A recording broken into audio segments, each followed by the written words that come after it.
O Cavaleiro Inexistente, uma história de Ítalo Calvino. Estamos no capítulo 9. Eu, que escrevo este livro, recorrendo a documentos quase ilegíveis de uma crônica antiga, só agora me dou conta de que preenchi páginas e páginas e ainda me encontro no início da minha história. Doravante teremos verdadeiro andamento do enredo, isto é, as viagens aventurosas de Agilulfo e de seu escudeiro para localizar a prova da virgindade de Sofrônia, as quais se entrelaçam com as de Bradamante, perseguidora e perseguida, de Rambaldo apaixonado e de Torrismundo em busca dos Cavaleiros do Santo Graal. Mas esse fim, em vez de fluir veloz entre meus dedos, eis que afrouxa, que se interrompe. E se penso em quanto ainda tenho de pôr no papel de itinerários e obstáculos e perseguições e enganos e duelos e torneios, sinto que me perco. Eis como a disciplina de escrivã de convento e a penitência assídua de procurar palavras e meditar sobre a substância última das coisas me transformaram aquilo que o vulgo, e eu própria até aqui, tem como delícia suprema, isto é, um enredo de aventuras em que consiste todo o romance de cavalaria. Agora me aparece uma guarnição supérflua, um adorno frio, a parte mais ingrata de minha punição. Gostaria de correr e narrar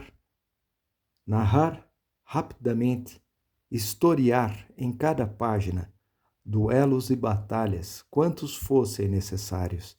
Há um poema, mas, se me detenho e tento reler, dou-me conta de que a pena não deixou marcas no papel e as páginas continuam brancas.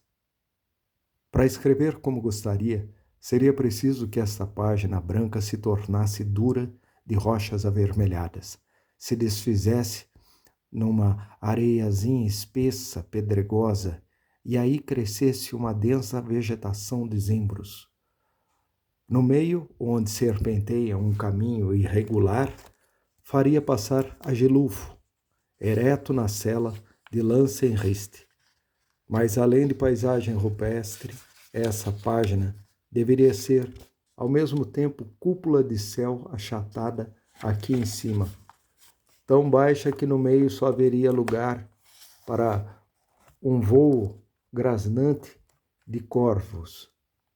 Com a pena, eu teria de chegar a incendir sobre a folha, mas com leveza, pois o prado deveria surgir sendo percorrido pelo deslizar de uma serpente invisível na grama. E o bosque atravessado por uma lebre, que agora desemboca na clareira, se detém, fareja ao redor com os bigodes curtos. Já desapareceu. Cada coisa se move na página, lisa, sem que se veja nada, sem que nada mude em sua superfície, como no fundo tudo se move e nada muda na crosta rugosa do mundo, pois só existe uma extensão da mesma matéria, exatamente como a página em que escrevo, uma extensão que se contrai e se decanta em formas e consistências diversas, e em vários matizes, mas que ainda pode se representar espalmada numa superfície plana, inclusive em seus aglomerados pilosos, cheios de penugem, ou nodosos, como o casco de tartaruga. E tal pilosidade, penudez ou nodosidade, às vezes parece que se mexe, ou seja, há mudanças das relações entre as várias qualidades distribuídas na dimensão da matéria uniforme ao redor, sem que nada se desloque substancialmente. Podemos dizer que o único de fato efetua uma deslocação aqui é Agilulfo. Não digo o seu cavalo, digo a sua armadura, mas aquele algo sozinho, preocupado consigo mesmo, impaciente, que está viajando a cavalo dentro da armadura. Em volta dele, as pinhas caem do galho. Os riachos correm entre os seixos. Os peixes nadam nos riachos. As lagartas roem as folhas. As tartarugas agitam-se com o ventre duro no chão. Mas é apenas uma ilusão de movimento, um perpétuo virar-se e revirar-se como a água das ondas.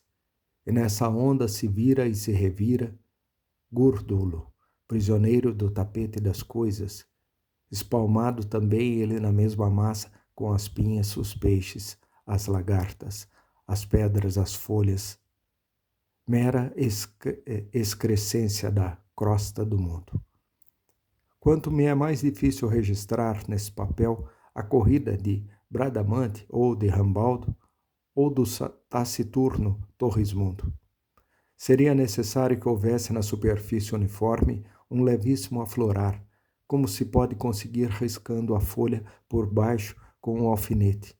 E este aflorar, essa tendência, fosse sempre carregada, encharcada da massa geral do mundo, e justamente ali estivesse o sentido, a beleza e a dor, e ali o verdadeiro atrito e o movimento. Mas como posso prosseguir com a história se me ponho a trilhar assim, página branca? Escavando dentro vales e depressões, fazendo percorrerem enrugações e arranhaduras, lendo nela as cavalgadas dos paladinos? Melhor seria, para ajudar-me a narrar, se me desenhasse um mapa dos lugares, com a suave terra da França, e a orgulhosa Bretanha, e o canal da Inglaterra cheio de vagalhões negros, e lá em cima a Alta Escócia, e aqui embaixo os ásperos Pirineus, e a Espanha ainda em mãos infiéis, e a África mãe de serpentes. Depois, com flechas e com cruzinhas, e com números, poderia assinalar o caminho deste ou daquele herói. Eis que já posso, com uma linha rápida, não obstante algumas reviravoltas, fazer aportar a Gilulfo na Inglaterra, fazê-lo orientar-se para o mosteiro onde há 15 anos se enclausurou Sofrônia. Chega, e o mosteiro é um amontoado de ruínas. O Senhor chegou muito tarde, nobre cavaleiro, diz um velho. Estes vales ainda ressoam os gritos daqueles desaventurados. Uma frota de piratas, mouros, desembarcada nestas costas, saqueou o mosteiro não faz muito tempo, levou as religiosas como escravas, pôs fogo nas muralhas. Levou-as para onde? Escravas para serem vendidas no Marrocos, meu senhor. Dentre aquelas irmãs estava uma que no século era filha do rei da Escócia, Sofrônia. Está falando de irmã Palmira. Se estava entre elas, aqueles velhacos logo a carregaram nas costas. Não mais uma jovenzinha, mas sempre bastante insinuante. Lembro-me dela como se fosse hoje, gritando arrebatada por aqueles animais sinistros. Presenciou o saque? Como não? Nós, da aldeia, todos sabem, estamos sempre na praça. E não ofereceram socorro? A quem? Bem, meu senhor, que está cobrando assim, tão de repente? Não tínhamos comando, nem experiência entre fazer e fazer mal. Achamos melhor não fazer. Mas diga-me, essa Sofrônia, no convento, levava uma vida piedosa? Hoje em dia há freiras de todos os tipos, mas irmã Palmira era a mais piedosa e casta de todo o bispado. Rápido, Gordulo, vamos ao porto, embarquemos para o Marrocos. Tudo isso que agora assinalo com pequenas linhas onduladas é o mar, ou melhor, o oceano. Agora desenho o navio em que a Gilulfo viaja, e aqui ao lado desenho o menor baleia, com a tira de papel e a legenda Mar-Oceano. Esta flecha indica o percurso do navio. Posso também fazer uma outra flecha que indique o percurso da baleia. Pronto, se encontram. Assim, nesse ponto do oceano, vai acontecer o choque da baleia com o navio. E como desenhei a baleia maior, o navio, há de levar a pior. Agora desenho tantas flechas cruzadas em todas as direções para significar que neste ponto entre a baleia e o navio decorre uma batalha feroz. Agilulfo combate com seus pares, enterra sua lança num flanco do cetáceo. Um jato nauseante de óleo de baleia o atinge, o que represento com essas linhas divergentes. Gordulo salta sobre a baleia, se esquece do navio. A um golpe da cauda, o navio vira. Com a armadura de ferro, Agilulfo só pode ir direto a pique. Antes de ser totalmente submerso pelas ondas, grita para o escudeiro: dê um jeito de chegar a Marrocos. Vou a pé. De fato, mergulhando milhas e milhas de profundidade, Agilulfo desce em pé sobre a areia do fundo do mar e começa a caminhar com bom ritmo. Frequentemente encontra monstros marinhos e deles se defende com golpes de espada. O único inconveniente para uma armadura no fundo do mar, vocês também sabem qual é: a ferrugem. Mas, tendo sido untado da cabeça aos pés com óleo de baleia, a armadura branca tem um extrato de gordura que a mantém intacta. No oceano, agora desenha uma tartaruga.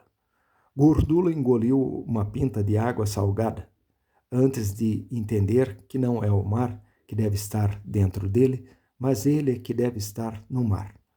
E, finalmente, agarrou-se ao casco de uma grande tartaruga marinha. Um pouco deixando-se transportar, um pouco tratando de dirigi-la com arranhadeiras e beliscões, aproxima-se da costa africana. Aqui se emaranha numa rede de pescadores sarracenos. Ao puxar as redes para bordo, os pescadores veem surgir do meio de um saltitante cardume de salmonetes um homem com roupas mofadas, recoberto de ervas marinhas. Homem-peixe! Homem-peixe! Gritam. Que homem-peixe que nada! É Gudi Yusuf, diz o chefe dos pescadores. É Gudi Yusuf! Eu conheço! De fato, Gudi Yusuf era um dos nomes com que se designava Gordulo no circuito das cozinhas maometanas, quando, sem perceber, superava as linhas e se encontrava nos acampamentos do sultão. O chefe dos pescadores fora soldado do exército mouro em terras de Espanha. Conhecendo Gordulo, de físico robusto e ânimo dócil, levou-o junto para transformá-lo num pescador de ostras. Certa noite estavam os pescadores e Gordulo no meio deles, sentados nas pedras de costa marroquina, abrindo uma e outra e ostras pescadas, quando da água emerge um penacho, um elmo, uma coraça, em resumo, uma armadura inteira, que caminhando dirige-se para a praia passo a passo. O homem-lagosta! O homem-lagosta! Gritam os pescadores, correndo cheios de medo para se esconderem entre os escolhos. Que homem-lagosta que nada, diz Gordulo. É meu patrão. Deve estar morto de cansaço. Cavaleiro, fez todo o mar a pé. Não estou nem um pouco cansado, replica Agilulfo. E você, que faz aqui? Procuramos pérolas para o sultão, intervém o ex-soldado, que toda noite deve presentear uma mulher diferente com uma pérola nova. Possuindo 365 mulheres, o sultão visitava uma por noite. Portanto, cada mulher era visitada uma vez por ano. Aquela que visitava, ele costumava levar uma pérola de presente. Por isso, todos os dias os mercadores deviam entregar-lhe uma pérola fresca, dado que naquele dia os mercadores haviam esgotado seu estoque, tinham se dirigido aos pescadores, pedindo que lhes procurassem uma pérola a todo custo. O senhor que consegue caminhar tão bem no fundo do mar, disse Agilulfo, o ex-soldado, por que não se associa ao nosso empreendimento? Um cavaleiro não se associa a empreendimentos que tenham como objetivo o lucro, em especial se conduzidos por inimigos de sua religião. Agradeço-lhe, ó pagão, por ter alimentado e salvado meu escudeiro. Mas que o seu sultão hoje à noite não possa presentear com nenhuma pérola a sua 365ª esposa. Não me interessa uma vírgula. Importa muito a nós que seremos açoitados, respondeu o pescador. Essa noite não será uma noite nupcial como as outras. É a vez de uma esposa nova que o sultão vai visitar pela primeira vez. Foi comprada há quase um ano de certos piratas. Esperou até agora seu turno. Não é recomendável que o sultão se apresente de mãos vazias, ainda mais porque se trata de uma correligionária sua, Sofrônia da Escócia, de estirpe real, trazida para o Marrocos como escrava, imediatamente destinada ao gineceu de nosso soberano. Agilulfo não demonstrou sua emoção. Encontrarei um jeito de livrá-los da enrascada, disse. Que os mercadores proponham ao sultão levar a nova esposa não a pérola habitual, mas um presente que possa aliviar sua nostalgia do país distante. Isto é, uma armadura completa de guerreiro cristão. E onde encontraremos tal armadura? A minha, disse Agilulfo. Sofrônia aguardava que chegasse a noite em seu quarto no Palácio das Mulheres. Da grade da janela em forma de cúspide, observava as palmeiras do jardim, os chafarizes, os canteiros. O sol baixava. O almoadem clava seu grito. Nos jardins abriam-se as flores perfumadas do pôr do sol. Batem à porta. Chegou a hora! Não, são os eunucos de sempre. Trazem um presente da parte do sultão. Uma armadura inteiramente branca. Que significará? De novo, sozinha, Sofrônia voltou para a janela. Há quase um ano achava-se ali. Assim que fora comprada como noiva, haviam-lhe destinado o turno de uma mulher recém-repudiada, um turno que se concretizaria após mais de 11 meses. Estar ali no gineceu sem fazer nada, um dia depois do outro, era um tédio pior que o do convento. Não tema, nobre Sofrônia, disse uma voz atrás dela. Virou-se. Era a armadura que falava. Sou Agilulfo dos Guildiverne, que já uma vez salvou sua imaculada virtude. Ah, ajude-me! Estremecera a noiva do sultão, e logo recompondo-se. Ah, sim, parecia-me que essa armadura branca não me era desconhecida. Foi o senhor quem chegou no momento certo, anos atrás, para impedir que um bandido abusasse de mim. E agora chego no momento certo para salvá-la do opróbrio, das núpcias pagãs. De acordo, é sempre o Senhor. E é sempre o Senhor. Agora protegida por esta espada, irei acompanhá-la fora dos domínios do sultão. Sim, entendo. Quando os eunucos vieram para anunciar a chegada do sultão, foram atravessados pelo fio da espada. Coberta por um manto, Sofrônia corria ao lado do cavaleiro. Os intérpretes deram o alarme. Pouco puseram as pesadas cimitarras contra a espada exata e ágil da couraça branca. E o seu escudo suportou bem o assalto das lanças de todo um pelotão. Gordulo esperava com os cavalos atrás de uma figueira da Índia. No porto, uma faluca já estava pronta para partir rumo às terras cristãs. Do convés, Sofrônia via as palmeiras da praia que se afastavam. Agora desenho, aqui no mar, a faluca. Vou fazê-la um pouco maior que o navio de antes, para que, mesmo que encontre a baleia, não ocorram desastres. Com essa linha curva, assinalo o percurso da faluca que gostaria de fazer chegar até o porto de San Malo. O problema é que aqui na altura do Golfo de Biscaia há uma tal confusão de linhas secantes que é melhor fazê-lo passar um pouco mais para cá, aqui, por cima. E eis que vai se chocar contra os escolhos da Bretanha. Naufraga, vai a pique, com dificuldade Agilulfo e Gordulo conseguem levar Sofrônia a salvo para a margem. Sofrônia está cansada. Agilulfo decide mantê-la protegida numa gruta e, junto com o escudeiro, alcançar o acampamento de Carlos Magno, para anunciar que a virgindade ainda está intacta e, por conseguinte, a legitimidade de seu nome. Agora, marco a gruta com uma cruz neste ponto da costa bretã para poder reencontrá-la depois.